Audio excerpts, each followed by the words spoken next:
이번 주부터 우리 매주 로마서에 있는 말씀을 좀 한 절씩 앞부분부터 나누어 가기 원합니다.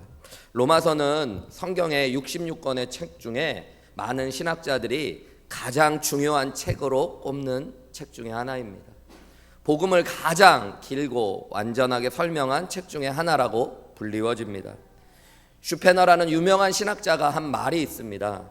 성경을 반지로 생각한다면 로마서는 그 반지에 다이아몬드, 보석에 해당한다라고 이야기했어요. 그러니까 가장 빛나고 가장 귀하고 가장 영광스러운 책 중에 하나가 바로 이 로마서라는 것입니다. 로마서는 예수 그리스도와 복음을 있는 그대로 설명해주고 있는 책이에요. 저도 이렇게 사역을 하면서 제가 근 20년 동안 전도사와 목사로서의 사역을 해왔는데요. 전도사 시절에 수도교회에서 청년들을 가르칠 때도 로마서를 설교한 적이 있고, 또 여의도교회에서 또 중고등학생들을 가르칠 때도 로마서를 쭉 설교한 적이 있었습니다. 그때 로마서가 가장 중요하다는 이유로 그냥 로마서를 일찍 설교했었어요. 미러키 침례교회에서 목회를 하면서는 로마서를 언젠가는 설교해야 되는데 쉽게 시작이 안 되더라고요. 그 이유는 여러분, 우리 결혼할 때 뭣도 모르고 해야지 결혼도 하는 거잖아요. 설교를 해가고 또 말씀을 읽어가고 또 공부해 갈수록 이 로마서가 결코 쉽지 않을 뿐더러 정말로 너무너무 중요한 책이기에 함부로 설교하기가 참 어려운 것이라고 생각해 왔습니다. 그래서 기도하면서는 하나님, 제가 우리 교회의 가장 전성기에 또 제가 설교자로 가장 성숙했을 때 하나님이 로마서를 좀 설교할 수 있게 해주십시오라고 기도하면서 미루어 왔었는데요. 어느 날 기도하다가 우리 교회 이제 사도행전, 출애굽기 이렇게 말씀들이 끝나고 어떤 말씀을 설교할까 하다가 하나님이 자꾸 이 로마서의 말씀에 대한 부담을 주시는 거예요. 16장이나 되는 말씀, 또 그냥 이야기들이 아니라 쭉 복음을 논리적으로 설명하는 책을 설교한다는 건 또 큰 부담이기 때문에 아직은 아닌 것 같은데 라는 생각을 했는데요. 하나님께서 저에게 주셨던 말씀은 제가 계획한 것보다 하나님의 계획이 훨씬 더 중요하고 분명하다라는 것이고, 제가 가장 성숙한 설교자로서 전성기 때, 우리 교회의 가장 전성기 때 로마서를 설교하는 것이 중요한 것이 아니라 하나님이 로마서의 말씀을 통해서 저를 성숙시키신다라는 하나님의 뜻이 또 있었고요. 또 우리가 로마서의 말씀을 묵상하고 나누어 가면서 이 복음의 은혜를 깨달으면 우리 교회에 하나님이 주시는 전성기가 올 줄 믿습니다. 로마서는 사도 바울이 3차 전도 여행, 우리 사도행전의 말씀을 이미 살펴봤는데요. 바울이 1차, 2차, 3차 전도 여행을 마치고 3차 전도 여행의 막바지에 고린도라는 도시에 도착하게 됩니다. 그리고 그곳에서 다른 도시와는 다르게 1년 반이라는 시간을 머물렀다라고 사도행전 18장에 나와요. 그리고 그곳에서 이 로마서를 기록했습니다. 사도행전을 기록했던 도시는 고린도라는 도시예요. 고린도라는 도시는 당시에 로마 시대에 가장 무역이 성행했던 도시 중에 하나입니다. 아시아와 유럽을 잇는 관목에 있었던 이 고린도라는 도시는 좌우에 동과 서에 큰 항구가 있었는데요. 이 항구로부터 아시아에서 오는 물건들이 유럽으로 나아가고 유럽에서 왔던 물건들이 아시아로 가는 무역 도시였습니다. 여러분, 역사적으로 보면 무역이 성행하고 교통이 발달한 도시에는 많은 사람들이 오고 가고 죄악이 성행합니다. 그래서 한국에도 보면 역정 근처에는 술집들이 많고 사창가 같은 것들이 많은 것이거든요. 그래서 여러분, 고린도는 화려하지만 죄악의 도시였습니다. 그래서 이런 말이 있었어요. 죄인들을 칭할 때 고린도 사람 같다라고 얘기하면 그게 욕이에요. 죄인이다라는 말. 그 도시에서 하나님의 사람 바울은 1년 반을 머물며 인류의 역사에 가장 빛날 복음의 이야기를 적어간 것입니다. 복음이 비치기에 가장 어두운 곳에서 그 빛은 가장 밝게 빛났던 거예요. 저는 오늘날 시대를 보면 시대가 참 악하다는 생각을 듭니다. 정말로 말세지마를 살고 있다는 생각이 들어요. 지난주에 제가 선교 회의 때문에 출장을 갔다 왔는데요. 거기 여러 지역에서 오신 목사님들이 계셨는데 그 마리아나가 그 합법화된 주에서 오신 목사님들이 자기 주의 변화를 이야기하시더라고요. 얼마 전에 미국에 작년 재작년에서 마리화나가 기호로도 합법화된 주들이 있습니다. 그런 주에는 리커스토어처럼요 마리아나 샵들이 있다고 해요. 그리고 그곳에 가면 여러분 뭐 캔디부터 시작해서 사탕으로도 젤리로도 또 담배로도 필 수 있는 여러 가지, 그리고 향도 여러 가지, 딸기 향, 뭐 바나나 향, 뭐 이렇게 해가지고 나오는 마리아나들이 많이 있다는 거예요. 그러면서 그것이 신의 한 수와 같았다고 얘기하는 사람들이 많대요. 어차피 사람들이 마약들을 하게 되는데, 미국 사람들이요, 너무너무 많이 하는데 그 중에 마리화나는 그냥 가장 약한 거, 그냥 그 중에는 마약이라고 할 수도 없을 만한 거기 때문에 그거를 합법화하고 났더니 악성 마약하는 사람들이 사라져가기 시작한대요. 막 센 것보다도 그냥 그거 하면서 위로 그거 많이 하고 말자, 합법적으로 막 이러고, 또 수입이 어마어마하게 많아져가지고 길들이 깨끗해지고 도로가 새로 깔리고 건물이 새로 올라가고 학교가 좋아지고 막 돈이 벌리니까 야, 이거 정말 잘했다, 이런 사람들이 많이 있다는 거예요. 저는 그 얘기를 들으면서 야, 세상이 참 어렵다라는 생각이. 제가 미국 와서 그런 이야기들을 여러 논리로 들었거든요. 총기에 대한 이야기를 할 때도 어차피 미국은 총기 규제가 안 됩니다. 그러니까 각자 가지고 자기를 지키는 게 좋은 겁니다. 자기가 남이 쏘면 내가 먼저 쏘고, 그런 논리를 실제로 이야기하는 사람들이 많이 있습니다. 여러분, 동성연애에 대해서도 무엇이 진리인지 교회조차도 이제는 막 흔들리는 세상이 되어져 가고 있습니다. 무엇을 죄라고 이야기하기 어려운 세상, 정말로 너무너무 어두운 세상을 살고 있어요. 물질이면 모든 것들을 다 해결할 수 있는 세상을 우리가 살아가고 있잖아요. 미국은 자본주의의 첨아라고 이야기합니다. 가장 자본주의, 돈으로 모든 것들을 하는 세상, 가장 화려함의 끝을 보는 제국, 역사 가운데 있었던 그 제국의 한가운데 우리가 살아가고 있잖아요. 여러분이 혼란하고 어두운 세상에 결국 교회는 빛을 비추어야 됩니다. 근데 그 빛이 바로 복음이고 예수 그리스도인 줄 믿습니다. 우리 어저께 요한계시록의 말씀을 아침마다 큐티하는데 예수님께서 사도 요한에게 교회의 비밀과 교회 사역자들을 붙잡고 계신 주님의 비밀을 알려주셔요.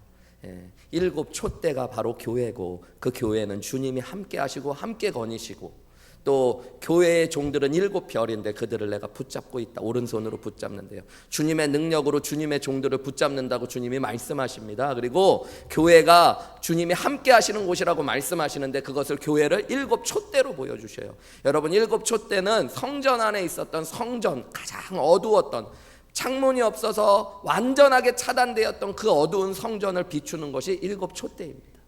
여러분, 그것이 교회라고 이야기해요. 저는 우리 교회가 로마서의 말씀을 나누면서 그 복음의 빛으로 다시 인류의 빛이신 예수님을 만나고 우리의 가정과 인생을 비추시는 예수님의 은혜를 경험하시기를 주님의 이름으로 축복합니다. 여러분, 복음 안에는 능력이 있습니다. 그래서 로마서의 말씀을 통해서 교회의 역사를 보면 수많은 하나님의 사람들이 변화되고 일어났습니다.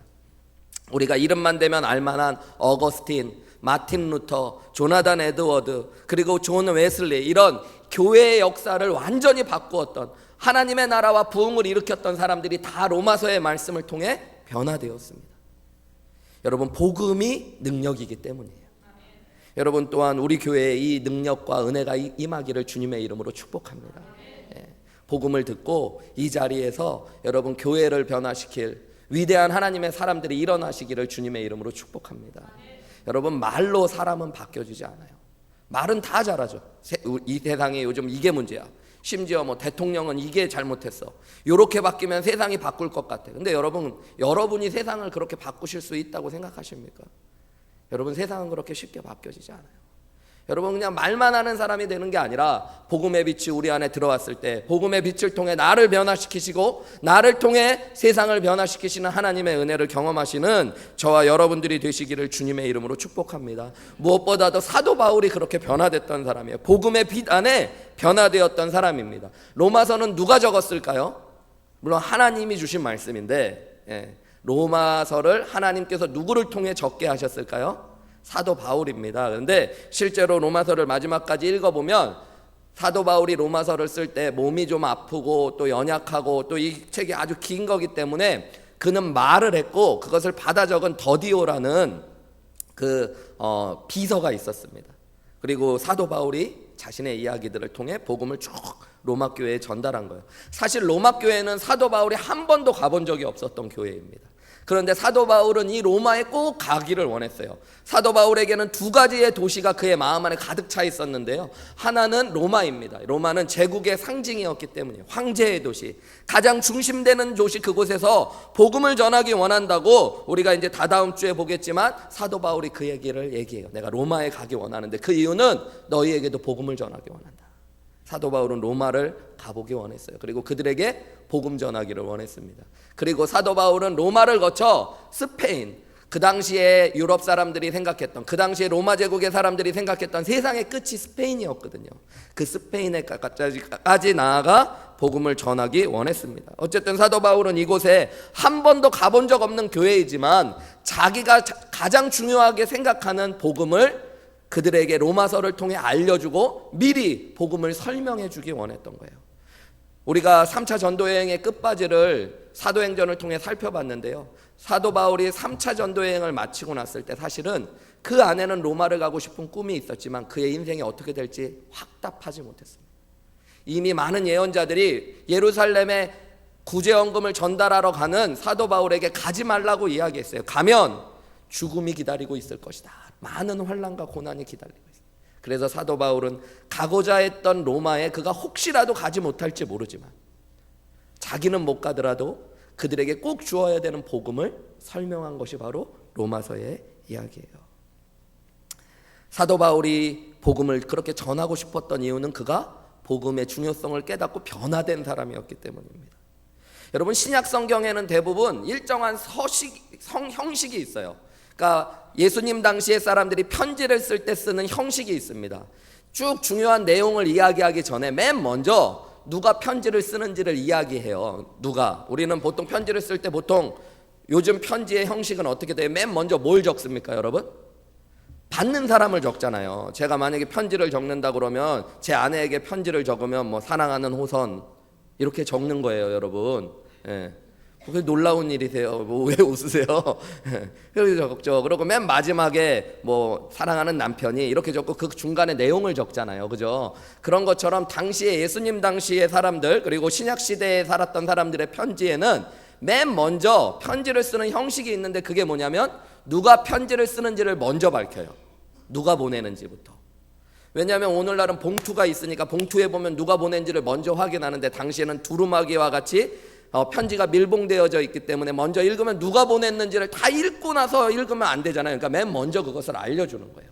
그러고 나서 두 번째는 받는 사람들이 누구인지를 정확하게 합니다. 편지가 잘못 배달되더라도 읽어야 될 사람이 편지를 읽도록, 그리고 그 사람을 축복하고 인사를 전하는 것이 일반적인 편지의 형식이에요. 여러분, 그래서 우리가 읽은 본문 로마서 1장 1절부터 7절에도 사도 바울은 자신이 편지를 적고 있다는 것들을 이야기하고 또 로마 교회에 편지한다는 이야기를 하고 그들을 축복합니다. 보세요. 1절에 예수 그리스도의 종 바울은 사도로 부르심을 받아 하나님의 복음을 위하여 택정함을 입었으니 라고 이야기하며 바울이 이 편지를 적는다고 이야기하고 있습니다. 그리고 7절에 보시면 로마에서 하나님의 사랑하심을 받고 성도로 부르심을 받은 모든 자에게 하나님 우리 아버지와 주 예수 그리스도로부터 은혜와 평강이 있기를 원한다 그래요. 그죠? 바울이 편지를 쓴다. 그리고 로마 교회가 편지를 받기 원한다. 그리고 너희에게 하나님의 은혜와 평강이 있기를 원한다. 이렇게 얘기하고 있어요. 이렇게 되는 것이 일반적인 형식인데 오늘 로마서는 조금 이상하게 2절부터 6절까지의 말씀이 길게 또 포함되어져 있습니다. 여러분, 이걸 좀 비교해 보기 위해서 성경 몇 군데를 한번 그냥 눈으로만 훑어볼 텐데요. 우리 성경 로마서 바로 뒤에 있는 고린도전서, 바로 뒤로 가시면 되니까 고린도전서도 사도 바울이 고린도 교회에 쓴 편지거든요. 여러분 1절과 2절과 3절을 보세요. 제가 빠르게 한번 읽어드릴게요. 하나님의 뜻을 따라 그리스도 예수의 사도로 부르심을 받은 바울과 형제 소스데네는 고린도에 있는 하나님의 교회 그리스도 예수 안에서 거룩하여지고 성도라 부르심을 받은 자들과 또 각처에서 우리 주 곧 그들과 우리 주 대신 예수 그리스도의 이름을 부르는 모든 자들에게 하나님 우리 아버지와 주 예수 그리스도로부터 은혜와 평강이 있기를 원하노라 이러잖아요. 그죠? 바울이 쓰고 고린도 교회에 편지하는데 너에게 하나님의 은혜와 평강이 있기를 원한다. 이게 일반적인 거예요. 또 넘어가 볼게요. 한번 고린도 전후서뿐만 아니라 고린도 전후서 다음에 에베소서가 있으니까 에베소서도 한번 갈라디아서를 볼까요? 갈라디아서 1장도 보시면 1절 맨 마지막에 보면 하나님 아버지로 말미암아 사도된 바울은 갈라디아와 여러 교회들에게 은혜와 평강이 있기를 원하노라 이러면서 편지를 써요, 안 써요? 쓰죠. 그럼 다시 로마서 1장으로 돌아와 보세요. 로마서 1장은 근데 그런 거에 비해서 2절과 6절의 말씀이 길게 포함되어져 있죠, 여러분. 그죠? 여러분, 2절과 6절의 말씀이 왜 들어있어야 될까요? 사도 바울은 2절부터 6절에 복음을 설명하고 있어요. 이제 앞으로 로마서에서 복음에 대한 이야기를 할 텐데, 사도 바울은 자기를 소개하면서 자기를 뭐라고 소개했냐면 1절에 자기는 예수 그리스도의 종이고 복음을 위하여 택함 받은 사람이래요. 예수 그리스도의 종이고 복음을 위하여 택함 받은 사람인데, 2절부터 6절에 자기가 자기를 소개하려고 그냥 끝내려고 했더니 자기를 소개하려면 반드시 이야기해야 되는 게 있는데 그게 복음이었던 거예요. 이 복음이 뭐냐면 하나님의 아들에 대한 것인데, 그 아들은 쭉 이야기하면서 4절에 누구라고 이야기하면 마지막에 주 예수 그리스도가 바로 복음이라는 것입니다. 여러분, 사도 바울은 복음을 이야기하며 예수님이 복음이라고 이야기하고 있어요. 바울은 사실은요, 여러분, 예수님 믿기 전에 잘 나가던 사람입니다. 소위 세상에서 나름 성공 가도를 달려던 사람이에요.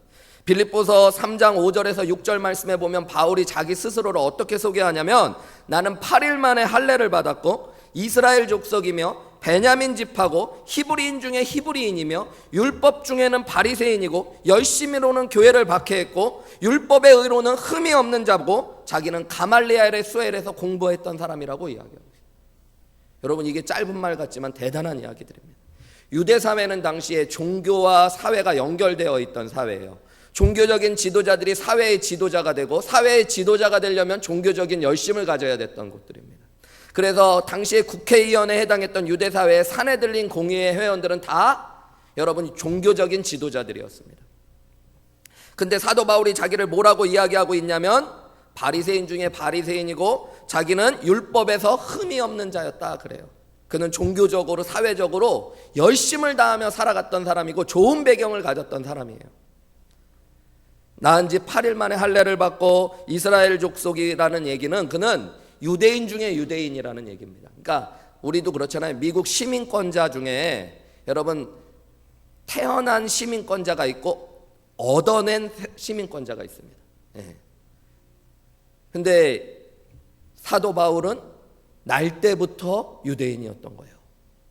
그리고 이스라엘 족속의 이스라엘 족속이라는 얘기는 어머니가 유대인이라는 얘기입니다. 이스라엘 백성들은요, 여러분, 어머니가 유대인이면 유대인 중에 유대인이 되어져요. 근데 아버지가 유대인이거나 나중에 유대교로 편입이 된 사람들은 유대인 중에 유대인이라고 부르지는 않습니다. 그냥 유대교에 입교한 사람들이 되어져요. 근데 사도 바울은 자신은 진짜로 혈통적으로 유대인이라고 이야기해요. 그 다음에 베냐민 지파래요. 여러분, 베냐민 지파는 작은 지파이기는 하지만 그들이 자랑하는 것이 하나 있습니다. 그게 뭐냐면 이스라엘의 초대왕 사울이 등극한 나타난 족속이에요. 우리도 그렇잖아요. 한국에 있었던 대통령들 좋아하는 사람도 있고 싫어하는 사람도 있지만, 여러분 전두환 대통령 이런 분들 욕하는 사람이 있을지 몰라도 그 전두환 대통령을 배출한 가문의 사람들은 자랑스러워하는 겁니다.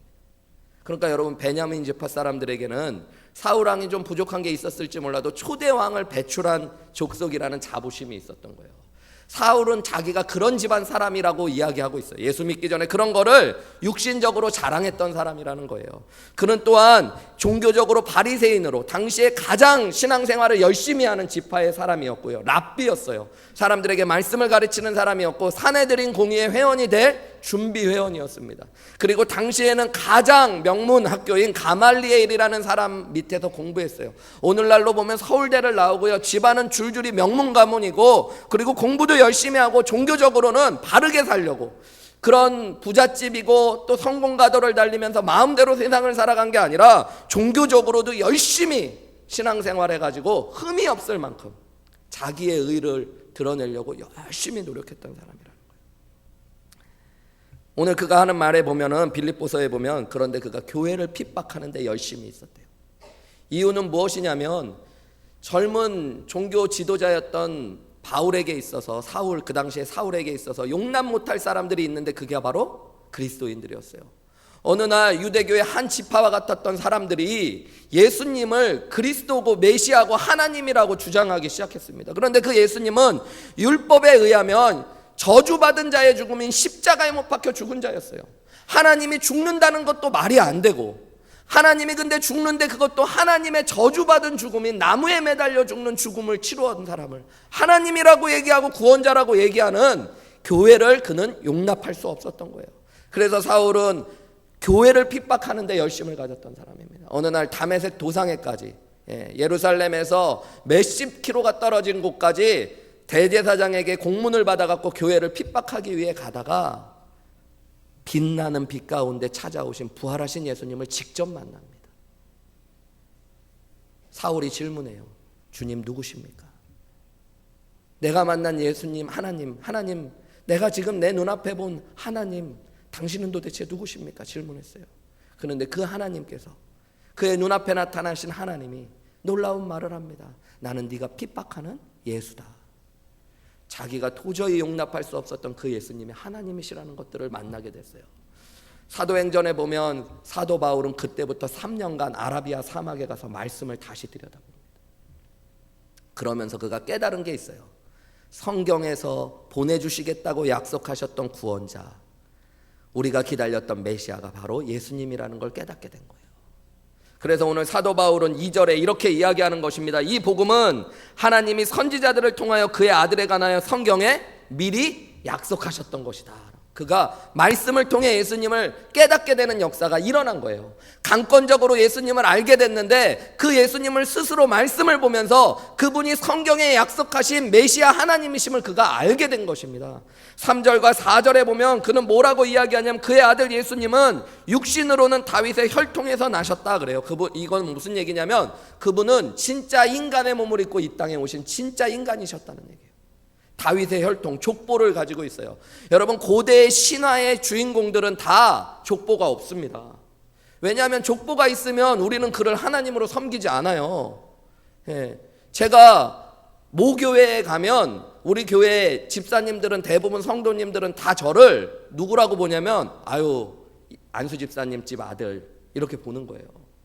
누구의 아들이 되면 그냥 인간 중에 한 사람으로 치부되는 거예요. 그래서 고대의 신화에는 여러분 보면 신이 되는 사람은 하늘에서 떨어지든지 아래에서 태어나든지 어디에서 오는지 모르고 와야지 신이 되는 겁니다. 그런데 예수님은 다윗의 혈통으로 오셨어요. 육신을 입고 완전한 인간으로 오셨다는 거예요. 4절은 또 전혀 다른 이야기를 합니다. 그런데 성결의 영으로는 죽은 자들 가운데서 부활의 능력으로 하나님의 아들로 선포되셨다라고 합니다. 전에 성경에는 인정되셨다 그래요. 이 말이 똑같은 말입니다. 인정되었다고 번역된 말이 선포된다, 알려지다 이런 말이에요. 그러니까 그 인간의 몸을 입고 이 땅에 오시고 십자가에 못 박혀 죽으신 완전한 인간이신 예수님이 부활을 통해서 우리에게 자신을 뭐로 알려주시고 선언하셨다는 거예요? 하나님이시라는 거예요. 그러니까 예수님은 완전한 인간이시고 완전한 하나님이시래요. 이것이 복음이다라고 이야기해요. 그 예수가 완전한 인간이시며 완전한 하나님이 바로 복음이시다라고 사도 바울이 이야기하고 있는 것입니다. 바울이 이 예수님을 만난 거예요. 아라비아에서 3년 동안 그가 이것을 가지고 고민했던 거예요. 왜 도대체 내 눈앞에 나타나신 더 빛나는 하나님이신 예수님이 십자가에 못 박혀 죽고 인간이 되셨는가? 여러분, 인간의 모든 문제의 궁극적인 문제는 죄와 사망입니다. 이 죄와 사망은 성경에 보면 인간이 하나님을 버림으로 말미암아 하나님을 잃어버리고 하나님과 분리됨으로 말미암아 우리 안에 찾아온 거예요. 하나님 안에는 생명이 있고 의가 있거든요. 그런데 인간이 하나님을 버리고 내가 하나님처럼 되고자 하나님을 하나님의 자리에서 없애면서 하나님 없이 살기로 선택하는 순간 하나님 안에 있는 의와 생명을 잃어버리고 인간은 죄와 사망으로 들어가게 된 것이에요. 우리 모두가 다 그렇게 하나님 없이 살면 죄와 사망으로 죽을 수밖에 없는 존재들입니다. 그런 인간을 사랑하셔서 여러분, 우리를 구원하셔야 되는 분이 필요했던 거예요. 하나님께서 그 구원자를 보내주시겠다고 약속했던 거예요. 그런데 여러분, 우리의 구원자가 되려면 죄가 있으면 될까요? 안 될까요? 안 됩니다. 죄가 있으면 그의 죽음은, 그가 치르는 죄값은 자신의 죄값에 불과한 거예요. 그렇기 때문에 죄가 없는 인간이 필요했어요. 그런데 여러분, 죄가 없는 인간이 있습니까? 없습니까? 없습니다. 아담 이후에 모든 인간은 죄인으로 태어나는 거예요.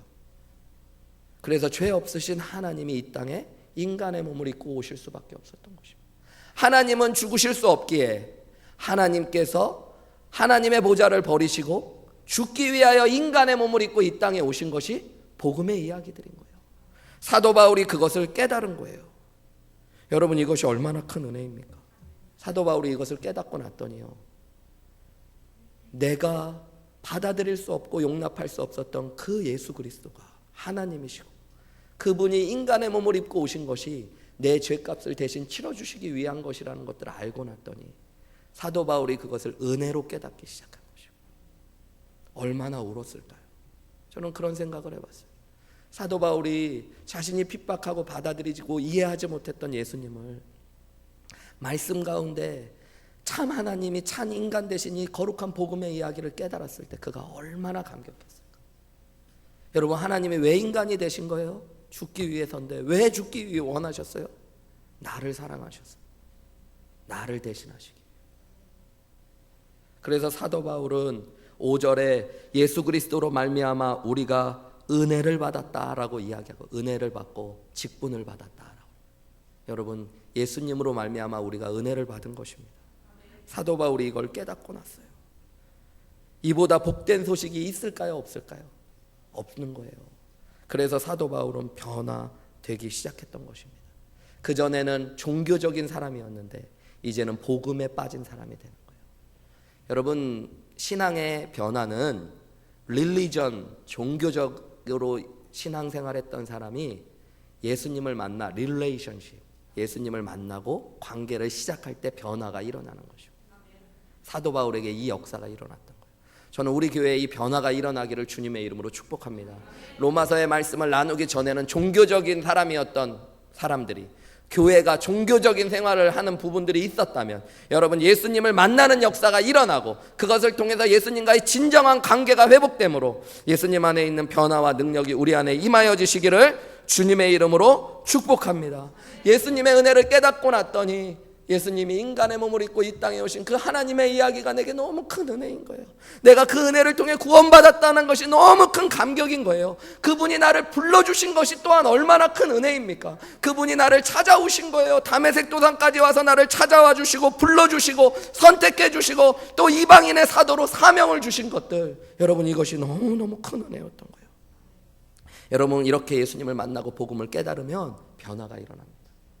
정말로 내가 복음을 인간적인 귀로만 들은 것이 아니라 여러분, 복음을 깨달으면 감격이 생기고 변화가 일어나는 거예요. 사도 바울은 완전히 변화된 사람이 되었던 거예요. 이제는 종교적인 열심을 다하고 높아지기 위해 살아가는 사람이 아니라 복음을 위하여 살아가는 사람, 예수 그리스도의 종이 되어 하나님의 은혜를 전하는 사람이 되어진 것입니다. 제가 로마서의 말씀을 앞으로 전할 것들을 생각하면서 하나님 앞에 드렸던 기도가 있어요.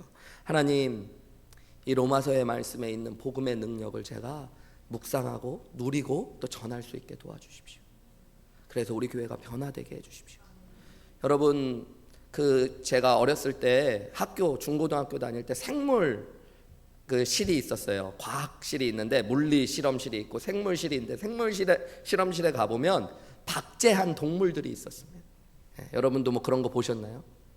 박제. 근데 저희 학교에 박제한 동물들 가운데 보니까 무슨 맹수가 하나 있었어요. 무슨 뭔지 이름은 잘 정확하게 기억이 안 나는데 호랑이 같은 건, 사자 같은 건 아니고 무슨 약간 뭐라고 해야 되나? 카오리 비슷한, 뭐 여우, 늑대 비슷한 걸 이렇게 해부해 놓은 것들이 있었는데요. 징그럽긴 한데 무섭지는 않습니다. 왜냐하면 아무 능력이 없고 생명이 없기 때문이에요. 분해가 다 되어서 거기에는 생명도 없고 능력도 없어요. 많은 신학자들이 로마서의 말씀이 중요하기 때문에 이 말씀을 막 신학적으로 분석하기도 하고요, 성경적으로 분석하기도 하는데 그렇게 너무 많이 분해하다 보니까 때로는 그 안에 있는 진짜 생명과 능력을 놓치고 잃어버리는 경우들이 있어요. 저는 그래서 매주 로마서의 말씀을 전할 때 사도 바울이 만났던 진짜 복음이 그 있는 그대로 능력으로 전해요. 그것이 다 쪼개지고 나눠져서 우리가 예수님에 대하여 안다고 하지만 예수님은 모르고 정작 그 복음에 대하여 안다고 하지만 복음 그 자체를 모르며 아무 변화도 경험하지 못하고 신앙생활하는 사람들이 아니라 우리 안에 진짜 변화가, 진짜 능력이 임하여지는, 그래서 하나님 복음 안에 있는 능력과 생명력을 경험하는 저와 여러분들 되시기를 주님의 이름으로 다시 한번 축복합니다. 사도 바울이 이 복음을 만나고 났더니요, 변화가 일어났어요. 그것뿐만 아니라 예수님을 주로 고백하는 역사가 일어났습니다. 1절 말씀을 다시 보면 사도 바울은 자신을 뭐라고 소개하냐면 예수 그리스도의 종 바울이라 이렇게 이야기합니다. 여러분, 여기 종이라고 번역된 말은 원어로 보면 둘로스라는 말인데 노예라는 말입니다. 여러분, 노예는 자랑스러운 걸까요? 조금 자랑하지 못할 만한 걸까요? 자랑할 만한 건 아닙니다. 여러분 가운데 혹시 그런 분 계십니까? 우리 집안이 대대로 머슴 집안입니다. 완전 뼈대 있는 머슴입니다. 해방되기 전까지 저희 집은 처음부터 끝까지 머슴짓만 했습니다. 뭐 이런 거 자랑스러워 하시는 분 계세요? 별로 없잖아요. 여러분, 사도 바울이 로마서를 기록할 당시에는 로마의 인구가 100만이 넘었는데요, 그 중에 66만 이상의 사람들이 노예였다고 그래요. 여러분, 근데 그 당시에 노예는 자랑스러운 존재들이 아닙니다. 오늘날 같은 그냥 어떤 고용인들을 얘기하는 게 아니에요. 당시의 노예는 완전히 소유가 되는 종들을 이야기합니다. 그들은 사고 팔리는 존재들이에요. 시장에 나가면 우통을 벗고 있는 노예들이 줄비하게 물건처럼 서 있었어요. 시장에서 고기를 사고 물건을 사듯이 노예들을 사고 팔았습니다. 노예는 사고 팔리는 존재예요. 자기 안에 생존권도 없고 소유권도 없습니다. 주인이 죽으라면 진짜 죽어야 됩니다. 주인이 그를 사는 순간 그의 모든 것들이 주인의 것이 되어지는 것이 노예입니다. 당시의 기록들을 보면요, 이런 기록이 있어요. 로마의 문서들을 보면 로마에 66만의 노예가 있는데 그들은 당나귀와 똑같은 자들이라고 이야기해요. 당나귀와 똑같이 주인이 마음대로 부려도 되고 죽여도 되고 소유해도 되는 존재고 팔아도 되는 존재예요. 단 당나귀와 차이가 있다면 노예는 말을 할 수 있는 존재고 당나귀는 말을 못하는 차이만 있다. 여러분, 근데 사도 바울은 그것을 오늘 자기의 소개하며 가장 중요한 말로 적고, 나는 예수님의 노예다. 난 노예라고 이야기해요. 이 얘기는 이제는 자신은 내 소유권이 없고 예수님의 것이 되어 예수님을 위하여 살아가는 존재가 된다라는 이야기입니다. 종들은 자랑스럽지 못하지만 로마 시대에 특별한 종들이 좀 있었어요. 자기를 좀 자랑하는 종들이 있었습니다. 어떤 종들이냐면 일단은 스스로 종된 자들이 있었습니다. 일정 기간이 차면 유대의 율법에 의하면요, 여러분, 종들을 풀어줘야 되는 여러 가지 조건들이 있었어요. 뭐 희년이 돌아온다든가, 또 뭐 어떤 여러 가지 조건에 의하여 누가 기업물을 짜와 같이 빚을 갚아주고 종을 사게 되거든요. 내가 돈을 다 갚아서 이제는 주인으로부터 자유할 수 있는 조건이 되는 것들이 있었는데요, 율법에 보면 어떤 종들 중에 주인의 은혜를 깨닫고 주인이 너무너무 귀해서 내 스스로 한평생 주인에게 종되겠다고 얘기하는 사람들이 있었습니다. 이 사람들은 주인이 볼 때 귀한 종일까요? 아닐까요? 귀한 종이죠. 너무 고맙죠. 자유해도 되는데 스스로 종되겠다고 하는 거예요. 그러면 율법에 의하면 어떻게 하냐면 그를 데리고 가서 벽에다가 귀를 대고요, 그 귀를 뚫어버립니다. 그리고 귀걸이를 채워줘요. 주인의 상징을 다는 귀걸이를 채워줘요. 그럼 그 종은 이제부터 귀걸이를 달고 다니며 자기가 스스로 종된 자이고 주인에게 인정받고 사랑받는 종이라는 것, 나는 그냥 함부로 팔리고 함부로 다니는 존재가 아니라 주인이 이제는 가족처럼 여겨주는 존재, 그리고 내가 주인에게 선택받은 데서 끝나는 게 아니라 나도 주인을 선택한 사람으로 여겨지는 종들은 자랑스러운 종들이에요. 그래서 귀를 뚫고 귀걸이를 달고 자기가 누구의 종이라는 것들을 보여주는 사람들이 있어요. 또 한 가지 자기가 누구의 종이라는 걸 자랑하는 사람들이 있어요. 누구냐면 황제와 같이 높은 신분을 가진 사람들의 종들입니다. 이 사람들은 여러분 부끄러운 게 아니에요. 황제의 종이 된다는 거. 여러분, 오늘 사도 바울은 자기가 예수의 노예가 됐고 종이 됐다고 그래요. 그 얘기는 세상 다른 것이 아니라 내 주인은 이제 예수님인데 이건 나에게 부끄러운 것이 아니라 기쁨이라고 얘기하고 있는 거예요.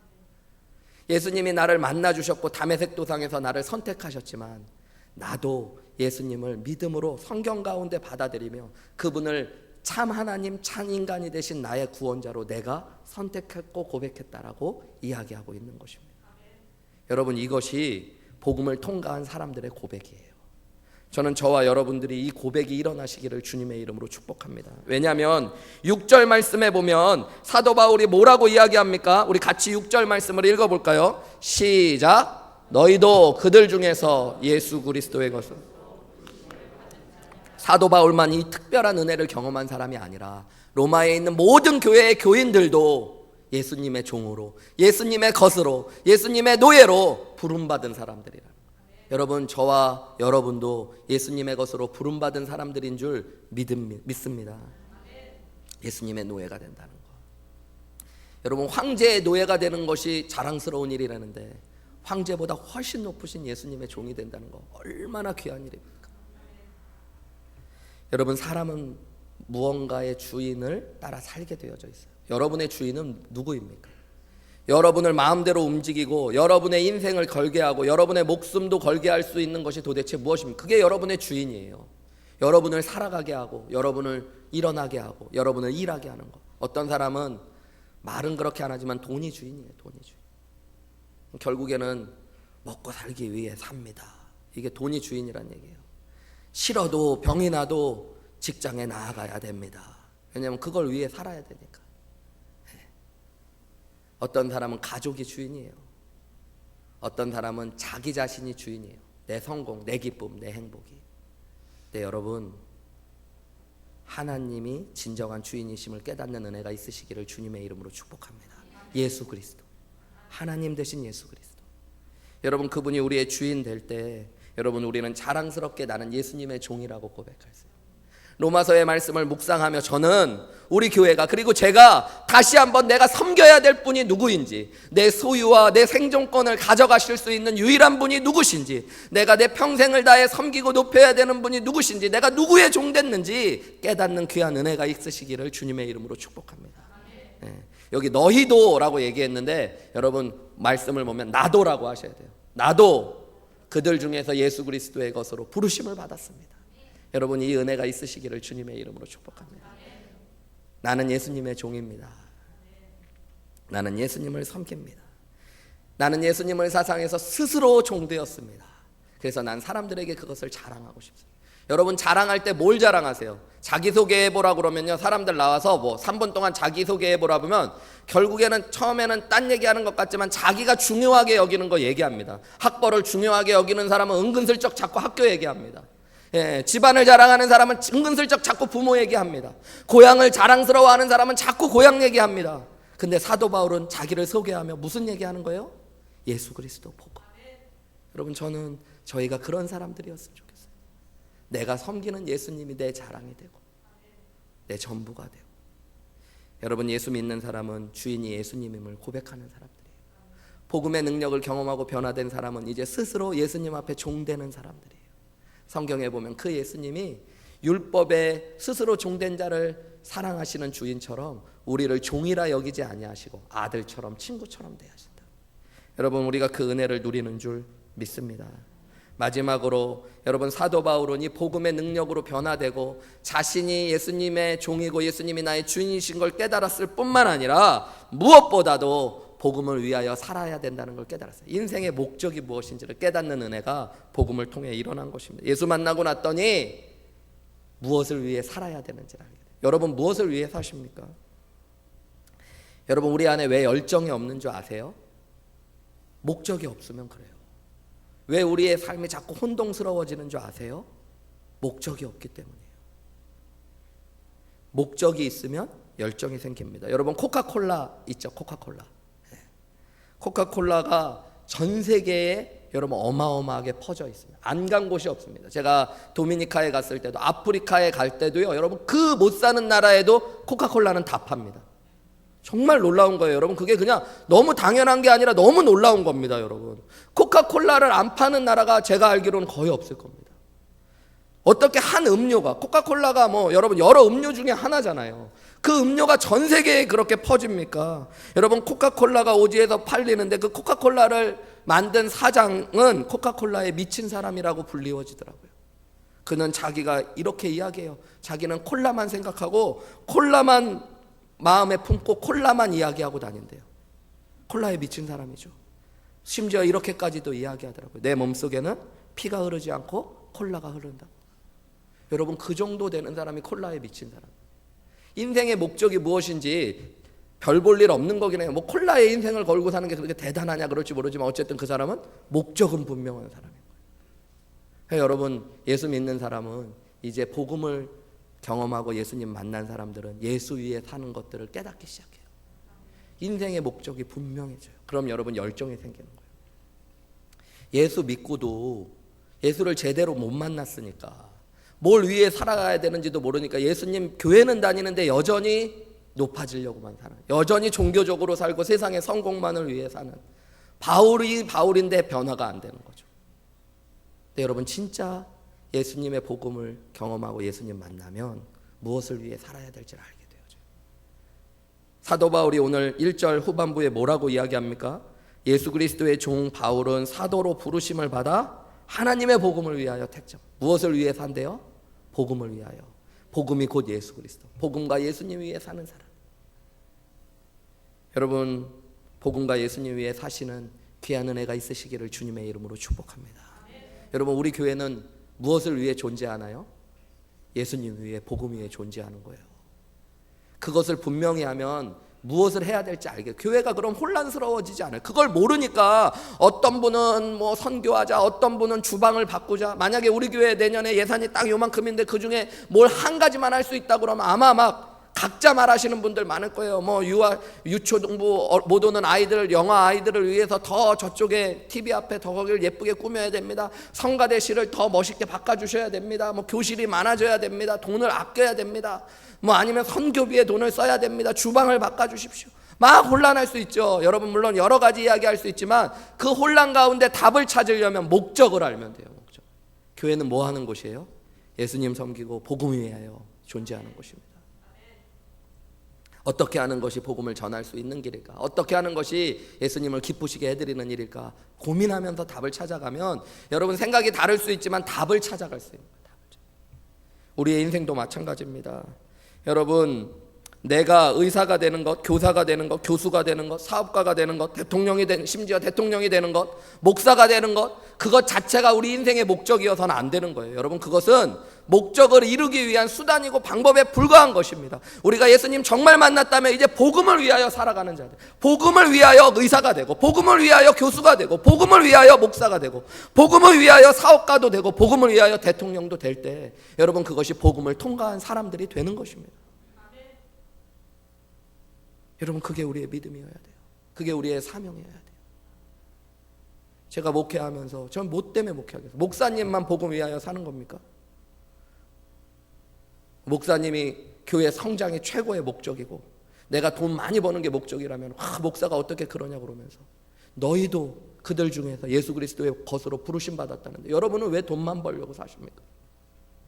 여러분은 왜 마지막에 노년에 편하게 사는 것이 유일한 목적이 될 때가 많으십니까? 여러분도 복음을 위해 사셔야 돼요. 내가 그것을 위해 돈 벌게 해주십시오. 하나님 내가 그것을 위해 우리 가정을 아름답게 또 믿음으로 경영하게 해주십시오. 사도 바울은 코카콜라 회장하고 똑같아요. 사도행전 20장 24절에 보면 내가 달려갈 길과 주 예수께 받은 사명 곧 하나님의 은혜의 복음을 증언하는 일을 마치려 하면은 나의 생명도 조금도 아깝지 않다고 이야기해요. 여러분 이게 미친 사람 아닙니까? 주님께 받은 사명 복음 증거하는 일 이거 하기 위해서는 생명도 아깝지 않대요. 여러분 로마서 14장 7절에서 8절에 보면 우리가 이제 로마서의 말씀을 묵상하며 나눌 텐데 그 결론 중에 하나로 사도 바울이 하는 이야기가 우리 중에 누구든지 자기를 위하여 사는 자가 없고 자기를 위하여 죽는 자가 없도다. 우리가 살아도 주를 위하여 살고 죽어도 주를 위하여 죽나니 그러므로 사나 죽으나 우리는 다 주의 것이로다. 이것이 결론이에요. 로마 교회 교인들을 향해서 사도 바울이 나는 당신을 한 번도 만나보지 못했지만 당신들도 예수님 만나고 복음을 들은 사람인 줄 믿습니다. 그렇다면 우리 중에 누구도 우리를 위하여 사는 사람은 없습니다. 우리 중에 누구도 우리를 위하여 죽는 자도 없습니다. 우리는 다 사나 죽으나 주님의 것이고 주님을 위하여 살고 주님을 위해 죽는 자들입니다. 여러분 이게 교회예요. 교회. 여러분 그런 문제가 없어져요. 목사님도 주님을 위해 살고 주님을 위해 죽고 주님의 것이라는 것들을 알고 여러분도 그것을 위해 살면 여러분 우리가 무엇을 주저할 수 있습니까? 저는 참 감사하더라고요. 하나님 사도 바울처럼 내가 예수님 만나서 변화되어서 감사합니다. 주님 내가 예수님을 주님으로 섬길 수 있어서 너무너무 감사합니다. 세상에 다른 것을 주인처럼 섬기며 살아가지 않고 예수님 섬기며 살게 해주셔서 감사합니다. 무엇보다도 주님 복음 위에 살게 하는 목표를 주셔서 감사합니다. 생명이 마치는 날까지 복음 전하고 싶어요. 우리 교회의 모든 일들을 통해 예배를 드리던 선교를 하던 뭐 교육을 하던 어떤 것을 통해서도 여러분 예수님 섬기고 예수님 전하고 싶습니다. 지난주 월화수 제가 저희 교회에서 후원하는 가나안 선교센터 이제 부지 구입을 다 마쳐가지고요 그곳에서 예배를 드렸어요. 그래서 제가 그곳에 가고 선교 회의를 하고 왔는데요. 이제 선교 헌당 예배를 드리면서 특송하러 오는 분이 왔는데요. 달라스에서 1시간 반 정도 떨어진 그 곳인데 거기에 이제 달라스 영락교회 권사님이라는 분이 오셔서 바이올린을 연주하셨어요. 권사님이 연세가 많은 분인데 바이올린 너무 연주 잘하더라고요. 뭐 바이올린 전공하시고 막 그런 분이라고 그러면서 한 80, 70 정도 된 분인데 이제 바이올린을 연주하시는 거예요. 근데 한 곡은 연주하실 때 그냥 했는데 그 사람들이 그냥 예배인데 불구하고 저는 또 예배고 목사라서 좀 조용하고 있는데 앵콜을 막 너무 은혜가 받아가지고 사람들이 예배 중간에 특송인데 그래서 이분이 이제 특송을 하면서 앵콜을 하려고 그러니까 그리고 또 저는 조금 믿음이 부족한지 먼 데까지 갔고 예배가 길어지면 그러니까 빨리 끝냈으면 좋겠다 왜 앵콜까지 하나 그러고 있는데 이분이 바로 앵콜곡이 들어가면 좋은데 말을 하기 시작하더라고요. 제가 제 소개를 안 했는데 소개를 좀 해야 될 것 같습니다. 그래서 앵콜만 하지 뭐 소개까지 하나 그러는데 이분이 바울처럼 자기 소개를 하는 거예요. 근데 자기가 그 한국의 유명한 초대 부흥사 중에 하나였고 또 장로교 총회장도 하셨던 김익두 목사님이라고 계세요. 우리가 여러 예화를 통해 많이 듣잖아요. 변화되시고 원래 건달같이 살고 그랬던 나가 변화되었던 김익두 목사님. 그 김익두 목사님의 손주 며느리라는 거예요. 자기 남편이 저 뒤에 있으면 남편도 소개하더라고요. 잠깐 일어나 보라고 남편한테. 남편도 말 잘 듣더라고. 딱 일어나시는데 진짜 영락교회 장로님인가 그러시대요. 근데 그분이 김익두 목사님 손주인 거예요. 저희 시어머니로부터 저희 가족에서 아버님, 시할아버님 얘기를 얼마나 많이 들었는지 모릅니다. 자기는 그거 하면서 평생 자기는 사실 음악 전공하고 음악으로 유아가 갔고 그 연세 많은 분이 왔을 때 얼마나 콧대가 높았겠어요. 좋은 집안에서 자랐고 그러면서 살았는데 자기가 김익도 목사님의 손주 며느리고 또 예수님 만나고 복음 전한 뒤로는 자기를 위한 연주 안 하고 세상 노래 연주 안 하고 찬송가만 연주하고 간증하며 지금까지 살았다는 건데 몇 년 전부터 몸이 안 좋아져서 그것도 못하고 있는데 이 선교센터 시작한다는 얘기를 듣고 요청을 받아서 자기가 몇 년 만에 다시 이렇게 바이올린을 잡았습니다. 그래요. 그러면서 자기가 두고두고 들었던 시할아버님에 대한 이야기 중에 가장 많이 들은 이야기가 할아버님 돌아가실 때 마지막 이제 그 인민군들 막 철수하고 서울에서 목회하시고 계셨었는데요. 인민군들이 다시 남한까지 이렇게 내려왔다가 연합군들이 막 올라오면서 서울을 다시 피난 갈 그때 다시 서울에서 다시 북쪽으로 피난 갈 때 도망갈 때에 인민군 사람들 앞에서 끝까지 예수님 믿어야 된다. 예수님 믿어야지 구원받고 하나님 나라 갈 수 있다고 전하시다가 맞아 죽으셨다고 그러더라고요. 자기 할아버지가. 근데 맞으면서도 끝까지 예수님 믿어야지 구원받을 수 있다고 이야기하시고 그러면서 마지막 숨을 거두실 때 찬송 하나를 부르셨대요.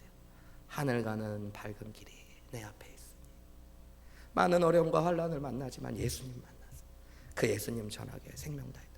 근데 제가 그 얘기를 듣다가 얼마나 갑자기 하나님께서 주시는 은혜와 감동이 막 있는지.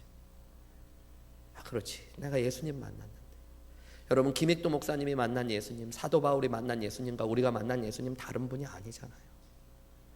그분들이 깨달은 은혜와 우리가 받은 은혜가 다른 것이 아니잖아요. 우리도 그분의 생명을 받았고 하나님이신 그분이 인간이 되어 자신을 주신 은혜를 우리도 깨달은 사람들이잖아요. 그렇다면 이제 우리도 기쁨으로 예수님을 섬기는 종 되고 복음 위하여 살아가는 것이 당연한 것 아닙니까? 저는 우리 교회가 이 혼란코 방향을 잃어가는 시대에 한국 교회를 보니까요, 교회가 좌우로 쫙 갈라져가지고 한쪽은 진보, 한쪽은 보수. 대통령이 잘했네 못했네 서로 싸우면서 결국에는 정치가 바뀌어야지 나라가 바뀔 것처럼 소리를 지르고 기도하는 일들을 교회들이 하고 있다. 그러면서 안타까운 건 좌가 답인지 우가 답인지는 저도 잘 모르지만 저도 가끔 목사님들 모이는 데선 요즘 그런 거 질문하는 분들이 있어요. 목사님은 좌파입니까 우파입니까? 막 저한테 물어봐요. 여러분 저는 진짜 좌도 우도 아니고 그냥 예수파입니다. 복음파입니다. 여러분 교회는 거기에 답이 없다는 걸 아는 사람들이에요. 대통령이 바뀐다고 세상이 바뀌지 않아요. 그걸 왜 지금 몰랐는지 몰라요. 난 옛날부터 알았는데 맨날 또 몰라. 그러고 또 바꿔보자 못 살겠다. 저 사람이 되면 또 바뀌겠지. 또 속아요 여러분. 사람에겐 답이 없어요. 여러분 교회도 마찬가지예요. 목사님 바뀌면 답이 있습니까 여러분? 거의 답이 없어요. 그러니까 바꾸려고 하지 마세요. 다 똑같다는 얘기가 아니라 답은 다른 데 있어요. 복음에 있고 그 복음의 능력이 있고 생명이 있습니다. 교회는 지금 이 혼란한 시대에 복음의 빛을 비춰야 돼요. 예수님의 깃발을 높이 들어야 돼요. 여러분 예수님이 생명이고 능력이고 우리를 변화시키며 우리 안에 주는 참 구원이심을 느끼고 나누어야 됩니다. 그렇게 변화된 사람들로 채워지는 것이 교회 되어야 될 줄 믿습니다. 우리 함께 같이 기도하셨으면 좋겠어요. 오늘 주신 말씀 생각하면서 로마서의 복음의 말씀을 나눌 때 주님 그 복음의 능력으로 나도 우리 가정도 우리 교회도 변화되게 하여 주옵소서. 주님 내가 복음을 통하여 내가 섬겨야 될 주인이 진짜 예수님임을 깨닫는 은혜가 있게 하여 주옵소서. 내가 말로만이 아니라 정말로 삶을 통해 예수님을 주인 삼고 그것을 자랑하는 믿음의 사람 되게 하여 주옵소서. 무엇보다 복음 위에 살게 하여 주옵소서. 돈을 위해 성공을 위해 가족을 위해 나를 위해 살아가는 존재 아니라 이제는 사나 죽으나 주를 위하여 살고 주의 것 되는 주님의 사람 될 수 있게 도와달라고 그런 교회 그런 가정 내가 될 수 있게 도와달라고 우리 함께 기도하며 나아가시겠습니다. 기도하시겠습니다. 사랑하는 아버지 하나님의 은혜 앞에 기도하며 나아가 주님 복음의 빛이 우리를 비추게 하여 주옵소서. 복음의 능력이 우리를 주관하게 하여 주옵소서. 변화되게 하여 주옵소서. 하나님 복음의 능력을 허락하여 주옵소서. 그 은혜와 감격이 회복되게 하여 주옵소서. 머리로만 하는 자들이 아니라 마음으로 깨닫고 삶이 변화되는 역사들이 일어나게 하여 주옵소서. 교회가 변화되게 하시고 가정이 변화되게 하시고 이 땅을 변화시키는 하나님의 능력을 경험케 하여 주옵소서. 사랑하는 아버지 하나님 예수님이 나의 주님이심을 고백합니다. 주님만 섬기게 하여 주옵소서. 주님만 섬기는 가정 되게 하여 주옵소서. 주님만 섬기는 교회 되게 하여 주옵소서. 사나 죽으나 주를 위하여 살고 복음 위하여 살아가는 자들 되게 하여 주옵소서. 인생의 목적이 무엇인지를 깨닫았사오니 아버지 그것을 위하여 돌아보지 않고 달려가게 하여 주옵소서. 생명도 조금도 아끼지 않는 자가 되게 하여 주옵소서. 주님 은혜를 더하여 주옵소서. 하나님 아버지 하나님 복음의 능력을 깨닫게 하여 주옵소서. 하나님 은혜의 감격이 회복되게